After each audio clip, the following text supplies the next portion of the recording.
பச்சை புடவைக்காரியாய் உன் தாய் மீனாட்சி நான் இன்று வந்திருக்கிறேன். உனக்கான நாள் இன்று. எல்லாம் உனக்கு நல்லதாகவே நடக்கும். ஏன் உனக்கு இவ்வளவு கோபம்? கோபத்தால் நீ எதை சாதித்தாய் சொல். கோபத்தால் உனக்கு நன்மையும் நல்ல பெயரும் கிட்டியதா என்ன? கோபத்தால் இன்று உன் மனதிற்கு நெருக்கமானவர்கள் கூட எப்பொழுதும் தொலைவில் இருப்பதைப் போல உணர்கிறாய் என்றால் அதற்கு நீதான் காரணம். உன் முன்கோபம்தான் காரணம். என் மீதும் நீ கோபப்படுகிறாய். உன்னோடு தான் இருக்கிறேன். ஆனால் நீயோ நான் உன்னை நிர்கதியாய் விட்டுவிட்டேன் என்று புலம்புகிறாய். உன்னிடம் நிறைய நல்ல குணங்கள் உள்ளது. ஆனால் அதை உன் கோபம் ஒன்றே முன்னின்று மறக்க செய்கிறது. எல்லோரிடத்திலும் தன்மையாக பேசு. கஷ்டம் வலி இங்கு யாருக்கு இல்லை சொல். ஒருவர் உனக்கு கஷ்டத்தை ஏற்படுத்த நினைத்தால் அதை நீ அனுபவிக்கிறாய் என்றால் ஒன்று கர்மவினைதான் காரணம். இன்னொன்று நான் அனுமதிக்காமல் அவை உன்னிடம் வராது. கஷ்டமும் துன்பமும் உன்னிடம் வருகிறது என்றால் உனக்கு சில விஷயங்களை புரிய வைக்கத்தான். உன் அன்னை உனக்கு உலகமாக தெரிகிறேன் என்று நீ உணர்கிறாய். பிறகு எப்படி உன்னை விட்டு நான் போவேன்? இதுவரை உன்னுடைய பிரச்சனைகளை தீர்க்க வழி தெரியாமல் தவித்த நீ நிவாரணம் தேடி எவ்வளவோ இடங்களை சுற்றிவிட்டாய். இப்போது நீங்கள் என்னை காப்பாற்றுவீர்கள் என நம்புகிறேன். என்னுடைய இப்போதைய பிரச்சனை எப்படி இருந்தாலும் உங்கள் அருளால் அவை அனைத்தும் காணாமல் போய்விடும் என்பதை முழுமையாக நம்புகிறேன். உங்கள் மீது மாறாத விசுவாசம் வைத்து காத்திருக்கின்றேன். என் விசுவாசத்தை திடப்படுத்தி என்னை இந்த பிரச்சனையிலிருந்து விடுவித்து காத்தருளுங்கள் தாயே என்று கெஞ்சுகிறாய். எனது நோய்கள், கடன்கள், பிரச்சனைகள், பிற தொல்லைகள் அனைத்தையும் விலக்கி என்னை உங்கள் அருள் காக்க வேண்டும் என்று விரும்புகிறாய். உன் வாழ்க்கையில் ஏற்படும் தீமைகள் எல்லாவற்றிற்குமே நீதான் காரணம். உன் கர்ம வினைகள்தான் காரணம். எல்லாவற்றிற்கும் நீ காரணமாக இருந்து கொண்டு மற்றவர்கள் மீது பழி சுமத்தக்கூடாது. எதை நீ விதைக்கிறாயோ அதையே நீ அறுவடை செய்வாய். அதனால்தான் நான் அடிக்கடி கூறுகிறேன், முடிந்தவரை எல்லோருக்கும் உதவி செய்யென்று. நீ மிகவும் பாடுபட்டு சேர்த்த புகழும் தவமும் சத்துருவான உன் கோபத்தால் நாசமடைகிறது. முடிந்தவரை கோபத்தை மற்றவர்கள் மீது காட்டாதே. உனக்கு அவர்கள் துரோகமே இழைத்தாலும் விட்டுவிடு. அதற்குரிய பலன்களை அவர்கள் நிச்சயம் அனுபவிப்பார்கள். வாழ்வில் நீ படும் துன்பங்களுக்கும் இன்னல்களுக்கும் மற்றொரு காரணம் சுயநலம். உன் மனதில் சுயநலம் இருக்கும் வரை துன்பத்திலிருந்து உன்னால் விலக முடியாது. சுயநலமுள்ள இடத்தில் என்றும் அமைதி இருப்பது கிடையாது. அக்கறையில்லாமல் செய்யும் எந்த பணியும் பயனளிக்காது. அற்பமாக தோன்றும் சிறு செயலை கூட நீ ஆர்வமோடு செய். செய்யும் செயல் எதுவானாலும் அதில் நாட்டமின்றி செய்யாதே. பகைவர்கள் உனக்கு வெளியில் இல்லை. பலவீனமான எண்ணங்களே உன் உண்மையான எதிரி. மனதை ஒருநிலைப்படுத்த கற்றுக்கொண்டால் எதில் ஈடுபட்டாலும் நீ சாதனை படைக்க முடியும். தங்கமே, நீ மனம் தளராதே குழந்தையே. என்னிடம் நம்பிக்கை வை. நான் உன்னோடு தான் இருக்கிறேன். உன் வாழ்வில் உன் அன்னையான நான் மகிழ்ச்சியான தருணங்களை உனக்காக ஏற்படுத்தப் போகிறேன். நீ நம்பிக்கையோடு இரு. இன்றைக்கு உன்னிடம் உன் அன்னையான நான் பிடிவாதத்தை கண்டேன். என் பிள்ளைக்கு வாழ்க்கையில் எல்லாமே கிடைக்க வேண்டும் என்றுதான் உன் அன்னையின் ஆசை. ஆனால் அதில் சின்ன வித்தியாசங்கள் இருக்கிறது. நல்லவற்றை மட்டுமே உனக்கு வழங்க நான் ஆசைப்படுகிறேன். என் பிள்ளை இன்றைக்கு பிடிவாதம் பிடித்ததற்கு அர்த்தம் வாழ்க்கையில் எனக்கென்று எதுவும் கிடையாதா, என் கனவுகள் நிறைவேறாமல் அப்படியே இருக்கிறதே என்ற ஆதங்கம்தான். ஏன் எனக்கு மட்டும் இப்படி?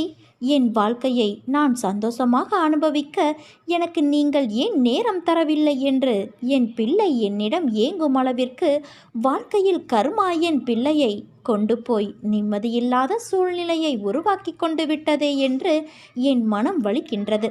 அன்னையே, உங்களைத்தானே என் உயிராக நான் கருதுகின்றேன்.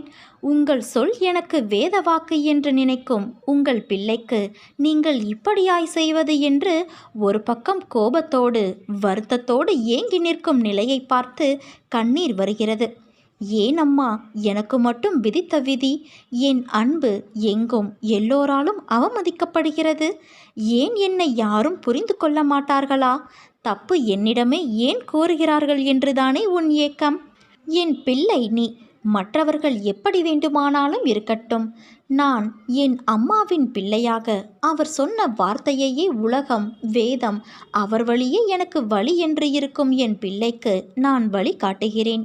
அப்படி இருக்கையில் உனக்கு நான் அறிவுரை கூறுகிறேன். அந்த அறிவுரை நீ உன்மேல் தவறு என்றதால் தான் நான் உனக்கு சொல்கிறேன் என்று நீ நினைக்காதே. என் பிள்ளை நீ என்பதை புரிந்து கொள். உனது வாழ்க்கை வண்ணமயமாக மாறப்போகிறது. உன்னை ஒவ்வொரு நிமிடமும் நான் கவனித்து கொண்டுதான் இருக்கிறேன். எதற்கும் பயப்படாதே. என்று நீ என்னை தஞ்சமடைந்தாயோ அன்று முதல் இன்று வரை உன்னை பாதுகாத்துதான் வருகிறேன். சிலர் உனக்கு பின்னால் உன்னை பற்றி கேலியாக பேசுவதை கேட்டு வருந்துகிறாய். ஒன்றை புரிந்து கொள் குழந்தையே, அவர்கள் விமர்சனம் செய்யும் காரணம் தெரியுமா? உன் தரத்திற்கு வர முடியாத போது, உன்னிடம் இருப்பது போல அவர்களிடம் இல்லாத போது, உன்னை துன்புறுத்தி அது முடியாத போதுதான் அவர்கள் இப்படி செய்கிறார்கள்.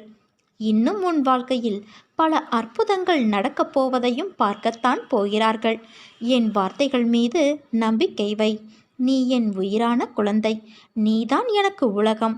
உன்னை முதுகில் குத்துபவர்களைக் கண்டு நீ வேதனை கொள்ளாதே. போர்க்களத்தில் புறமுதுகை காட்டுபவர்கள் வீரமானவர்கள் அல்ல. அவர்களின் கோழைத்தனம்தான் அவர்களை வீழ்த்தும். யாராக இருந்தாலும் அறம் என்பது ஒன்றுதானே. பல்வேறு முகங்கள் அதற்கு இல்லை, ஒரே முகம்தான். அந்த முகத்தை உன் அன்னையான நான் உன்னிடம் பார்க்கிறேன். உனது நேர்மை உன்னை வழி நடத்தி செல்லும். உனக்கான அனைத்தும் விரைவில் உனக்கு கிடைக்கும். என்னுடைய முழுமையான அருளால் உன்னை நான் ஆசிர்வதிக்கப் போகிறேன் குழந்தையே. நீ வாழ்க்கையில் ஜெயிக்கப் போகிறாய். உனக்கான சந்தோஷம் உன்னை தேடி வரும். நீ என்னை நினைக்கும்போது உனக்குள் ஒரு சிலிர்த்த உணர்வை அது ஏற்படுத்தும். அதுதான் நீ என்மேல் கொண்ட உண்மையான அன்பின் வெளிப்பாடு. இப்போது ஏற்பட்டுள்ள கஷ்டம், பிரச்சனை என அனைத்துமே தற்காலிகமானது.